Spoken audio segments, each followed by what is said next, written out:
Semua bisa kena. Semua bisa kena. Semua bisa kena. Semua bisa kena.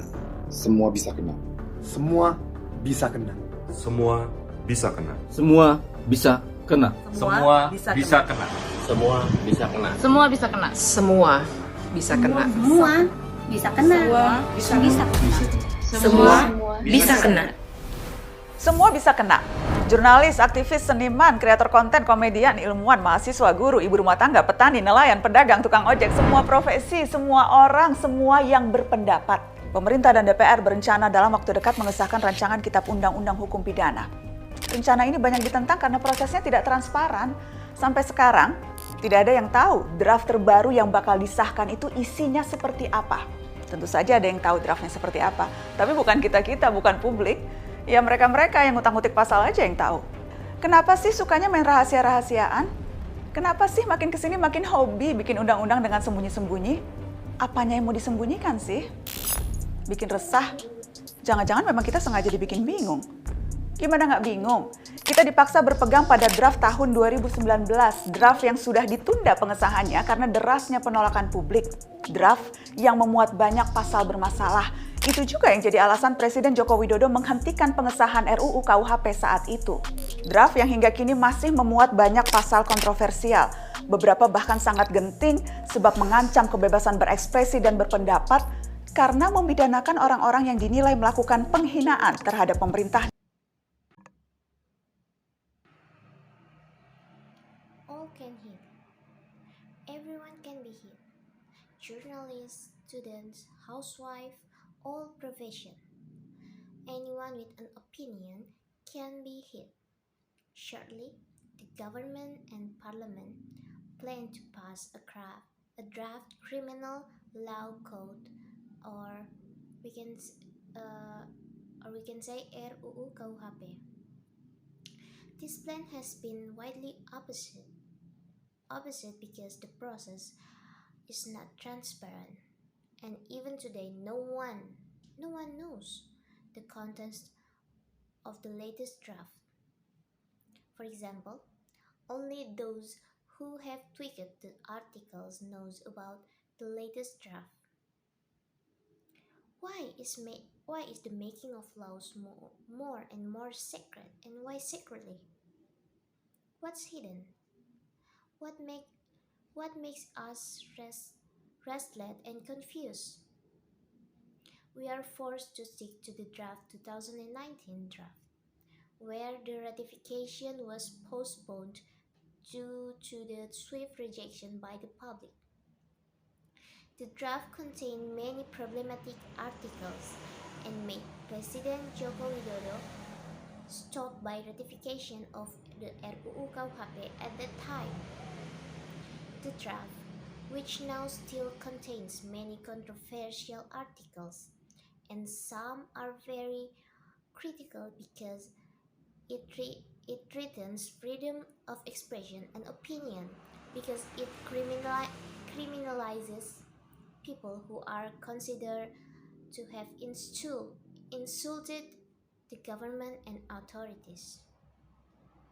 Mari lihat beberapa pasal bermasalah ini.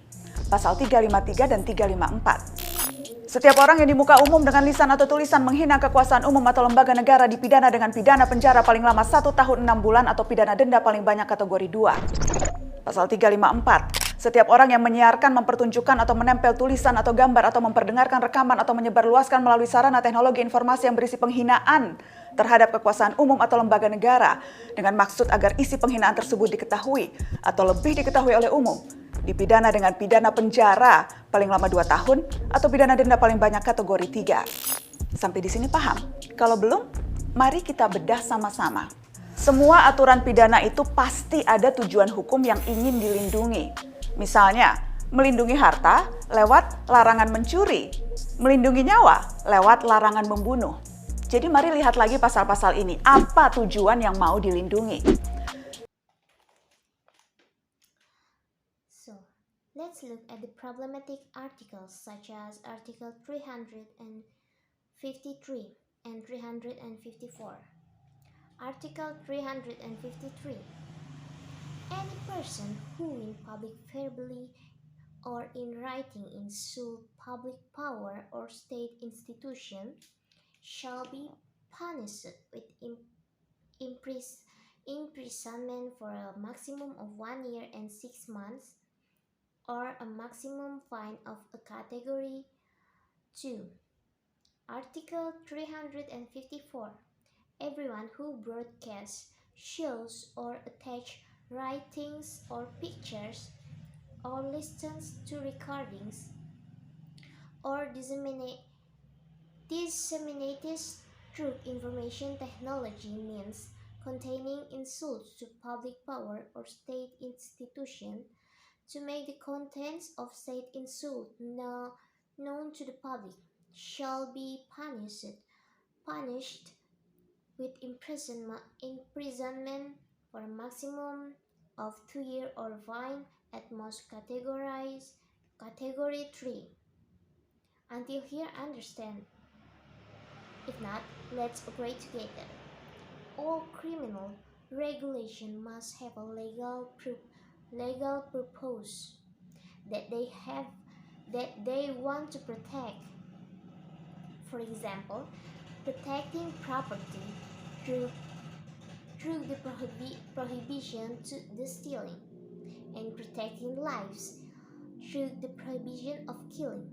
So, let's look again at this article. What purpose do you want to protect? Di penjelasan pasal 353 disebutkan, aturan itu dimaksudkan agar kekuasaan umum atau lembaga negara dihormati. Oke, jadi tujuannya melindungi martabat penguasa. Dalam hal ini DPR, martabat DPRD, martabat kepolisian, kejaksaan, dan kepala daerah. Padahal sebenarnya, kalau kerjanya bagus, martabat bisa terlindungi dengan sendirinya kok.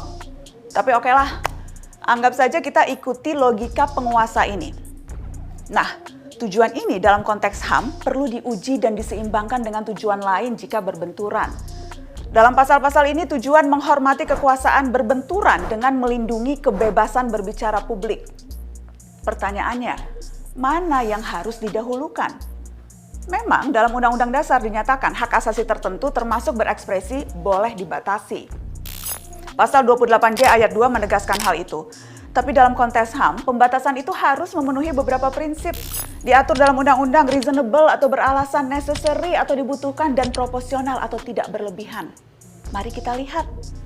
Apakah pembatasan kebebasan berbicara atas nama menjaga martabat lembaga negara ini beralasan dan dibutuhkan? In the elucidation of Article 353, it is stated that the regulation is meant to respect public power or state institution. Okay, so the goal is to protect the dignity of the ruler. In this case, the dignity of DPR, DPRD, police, prosecutors, and regional heads, when in fact, if they do good work, their dignity can be protected by itself. Let's just say that we follow the logic of this rule. Now, this goal in the context of human rights needs to be tested and balanced with other goals if they clash. In this article, the aim of respecting power clashes with protecting freedom of public speech. The question is, which one should become first? Indeed, the Constitution states that certain human rights, including expression, might be restricted. Article 28G, paragraph 2 confirm this. But in the context of human rights, this limitation must comply with several principles. Regulated in law, reasonable or reasoned, necessary or needed, proportional or not excessive. Let's see if this restriction on freedom of speech in the name of protecting the dignity of state institution is reasonable and necessary.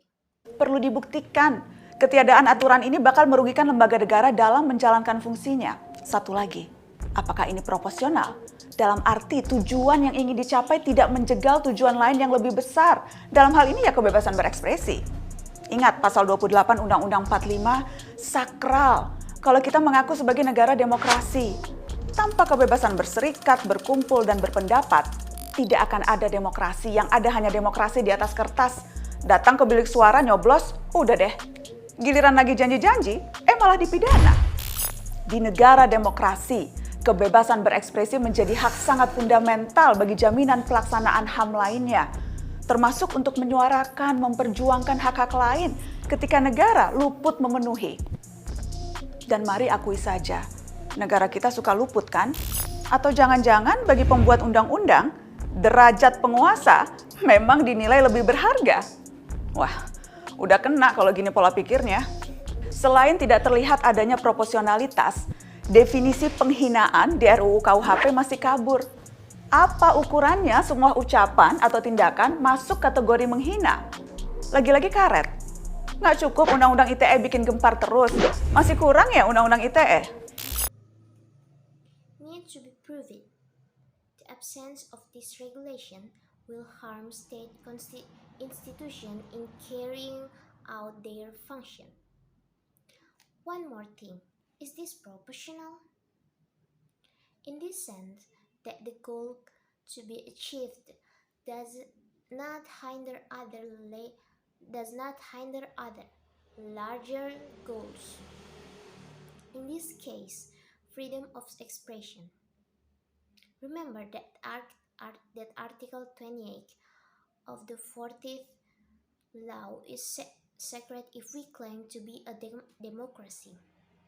Without freedom of association, assembly, and expression, there will be no democracy.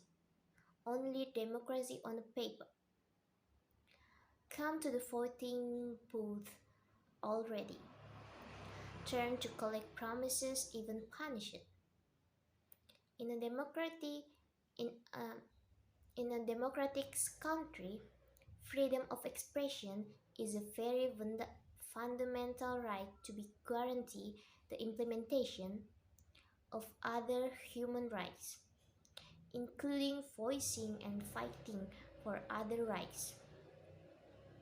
When the state fails to comply, and let's admit it, our country loves to miss, or is the letter of rule considered more valuable for the legislator name?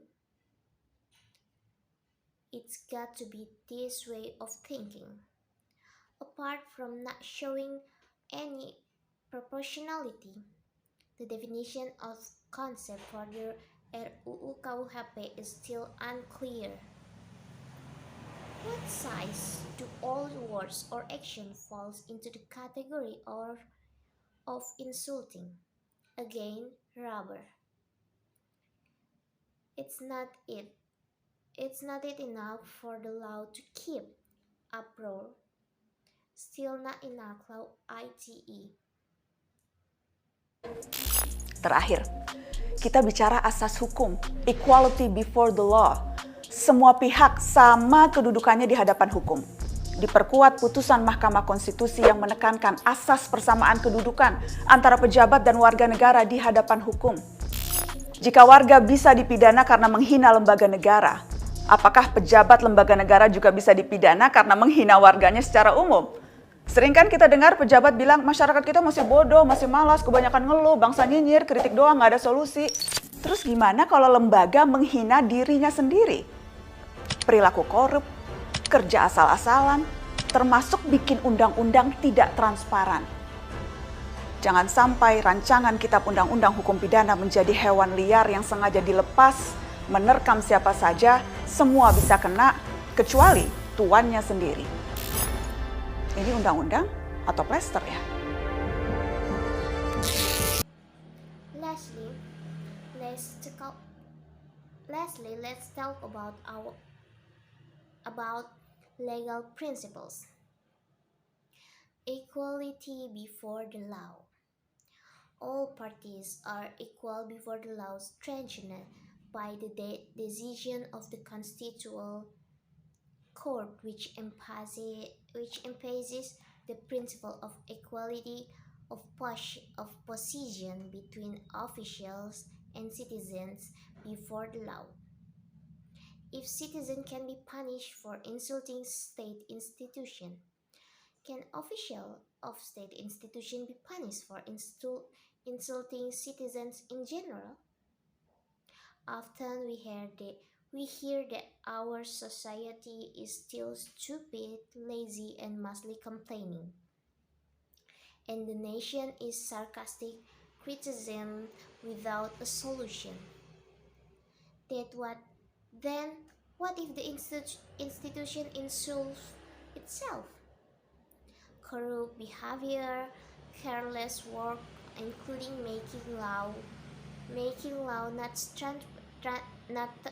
not transparent.